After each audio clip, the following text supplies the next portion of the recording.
Hello, it's Sue and Fair, and we're back with another video. What are we doing today? So, Zuma recently won a court case to be put back into the ballot and run for parliament again. And obviously, MK party members were rejoicing Of at, course. and ANC was not very happy about that. But another entity that wasn't very happy about that was the Rand. The Rand always seems to have some mood swings whenever Zuma. The Rand and Zuma are connected by the hip, it seems. So let's just check out this clip first, and then you tell me what you think about it. Sure. Once again, the South African math is not mathing. So, just the smell of Jacob Zuma and the Rand is falling. But pause. When we were talking about stage 16 load shedding being on the cards, nothing happened. When 28 banks, including our local banks, let me tell you, Investec, Standard Bank, Absa, Nedbank, First Rand Bank, when all of them were involved in currency manipulation, including banks from the US and the UK, nothing happened to the Rand. Why? Why? And listen, I'm not particularly a fan of Jacob Zuma, but why is the West so scared? So scared of him. Do you remember back when he was president and then there was this, what was this thing? They called it junk status. They said we're going to be in junk status because of Zuma. The country has gotten considerably worse under Ramaphosa, but no threats. The way white people are scared of Zuma is something else. It's very interesting. So what are your thoughts on all of that? Well, absolutely. Absolutely. And like, for me, it's obviously clear. I think we're at the point now of knowing like this is all manipulation and it's not like a natural sort of thing that happens, particularly if it happens so quickly. You know what I'm saying? Like, news comes out today, then all of a sudden, the Rand is weak and whatever. I feel like also it goes back to it's that scare tactic that they've always been using. You know what I mean? Like, oh, now we must see that once we see the Rand getting weak, then in our minds we'll be like, oh no, things are so bad. Oh no, we need to sort of, get rid of Zuma because we're going to be like Zimbabwe. We're going to be like, all of those things. I feel like it's just the whole scaring us into, and the only thing now that it's actually doing now that is different to before is that it's actually making people more and more interested in why are they so afraid of Zuma, and we actually want to know. You know what I'm saying? And people are actually interested because no one will be afraid of something if there's nothing there. So it's very interesting to see that it's same old tactics, but the only difference is this time we can actually recognize and see what's happening. Absolutely. So I want people to understand that the first time this was playing out was during Zuma's presidency. Yeah. And this was basically happening every day while Zuma was the president. Yes. There would always be news articles. And they smeared his name, like the whole smear campaign. So there was always news articles, there was always news bulletins. There was always, every time you turn on the TV and you turned on the news, there was always something negative about Zuma that was being said. Absolutely. That was happening every day. And it got to the point where most South Africans bought into it. Yes. And because we bought into it, then we wanted Zuma out. Yeah. Even though the state of the country at that time wasn't as bad as it is today. I just want people to understand how powerful propaganda is. Yeah, I mean, and people were swayed by the propaganda. That's what I'm saying. I just want people to understand how bad the propaganda is. Yeah. At the time Zuma was president, and the state of the country right now. Yeah. The state of the country right now is considerably worse. It is much worse than it was when Zuma was president. But because of the propaganda that was at hand, we rioted and wanted Zuma out. Yeah. But Ramaphosa is as safe as can be. He's going to have a second term, and nobody's contesting that. Nobody wants him out and all of that. That's because the if he's wanted by the West, that should tell us that's not our guy. That should be obvious that Ramaphosa is not our guy. But now, okay, I feel like it's obvious for a lot of people that Ramaphosa is definitely not our guy. But if Zuma is hated by the West, doesn't that tell us that he's maybe our guy? So it's important to understand that propaganda is a very powerful thing, and we've seen it work, and we've seen it play out to the point where even the legendary Three Musketeers came out to protest against Zuma. Yes. Zuma must go! Zuma must go!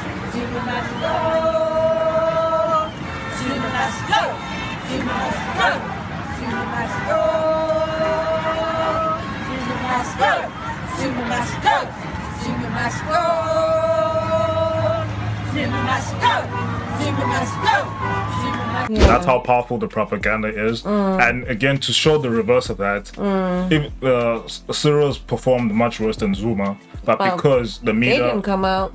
But because the media's protecting Cyril more than they protected Zuma, yes, nobody's writing like they'll still make him look so good.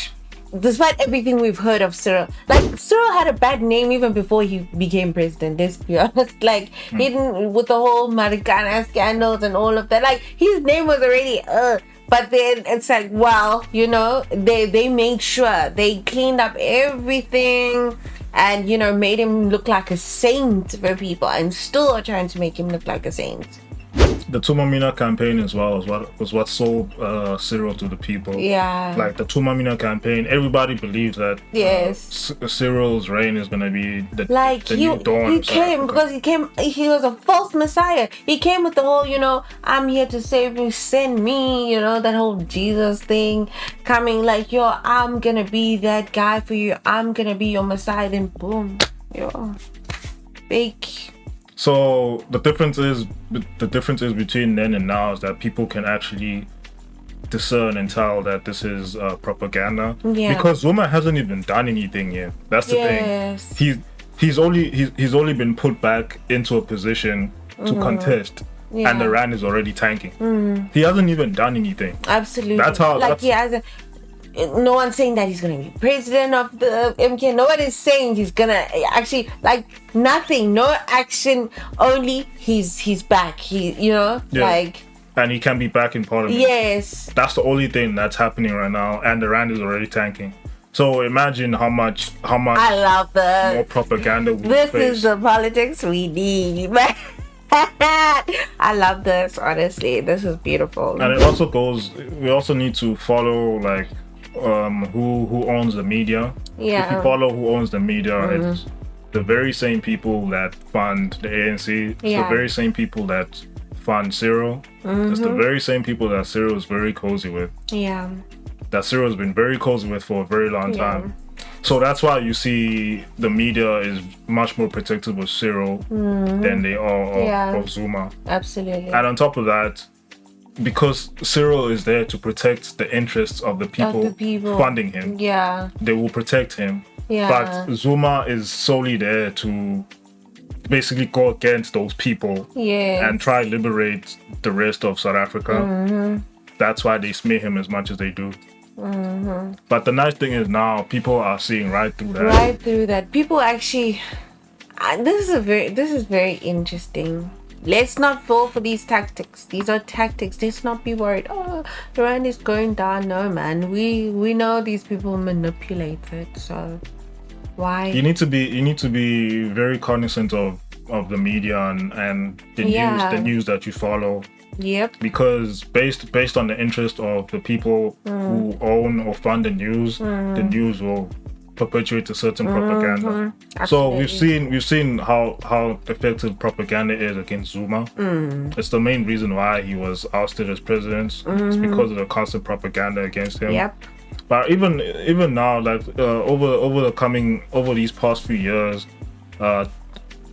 just seeing how bad Cyril has been, most of South Africa has also come to that realization that we actually owe Zuma an apology. Yeah. There was a point in time in Twitter where people were like, yeah, we actually owe Zuma an apology because Cyril is much worse than absolutely than and they made him seem worse than he actually was, like making him like that, you know. Like, I love that people are slowly sort of coming out with the truth about Zuma. And you know what?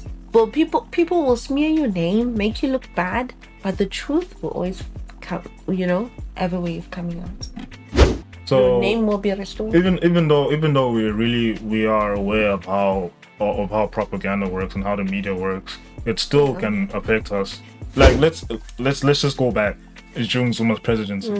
If it wasn't for the constant propaganda that the media was throwing at us, telling us how bad Zuma was, do you think that people would have came out at that time and to protest to want Zuma to go? No. Do you think that would have happened? No.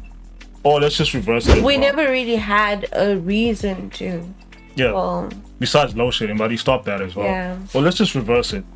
If Cyril got as much bad media as Zuma did during his presidency, well, they even hit him with the rape allegations like they do. Do you think we'll be out protesting to want Cyril to go, or would things would just remain the same? Like, you need to think about all these things like that. And Cyril is by far the worst Democratic president we have had so far. He's by far the worst. Yes. Like, everything is going to shit, and he's just fine. Like, there's no panicking about him. He seems happy. He's untouchable. He's always jolly. They even begging him to stay. Like when he apparently wanted to resign, they even begged him to stay. Oh, please stay. So he's not our guy. It's quite clear to see what is happening if you just look at how things are playing out. Cyril is solely there to protect the interest of the people that's funding him. Yeah. And Zuma is hated by the very same people for wanting to go against all of that. I mean, it's quite clear. Like, Zuma actually stopped load shedding. Cyril hasn't in his 5 years. Yeah. And actually, load shedding has been getting worse. To the point that now stage 16 it's quite obvious that they're using it as a measure of control as well. To the point as to where stage 16 now is in the cards. Yeah. Stage 16 has been approved. Oh, bruh. People have planned for how bad load shedding could government be. is bullies, bruh. So bullies. If you just look at all of that kind of stuff like that, you start to realize that this is why in that Helen Ziller video that we made, where she was busy saying investors will pull out if the EFF were to come into power. I was asking, like, who really runs the country? Exactly. Is it not the people? Yeah. Or is it the people who manipulate the people currency? behind? That's why I was asking those questions, because you need to realize that if the people elect somebody to lead, and then now you're busy manipulating the currency, you're busy making life difficult for everybody. Who's really running the country at that point? That person must come forward so we know who they are, basically. No, people know who they are. Yeah, of course, but like. So yeah, it's quite clear that the Rand hates Zuma. So. You should take that however you want to take it. However you want to take the Rand hates Zuma. Absolutely. So absolutely. I don't know what more you want to see. But anyway, you guys just let us know what you think about this whole situation. Yeah, let us know. Don't forget to like and subscribe. And keep watching. Goodbye. We'll check you guys in the next one.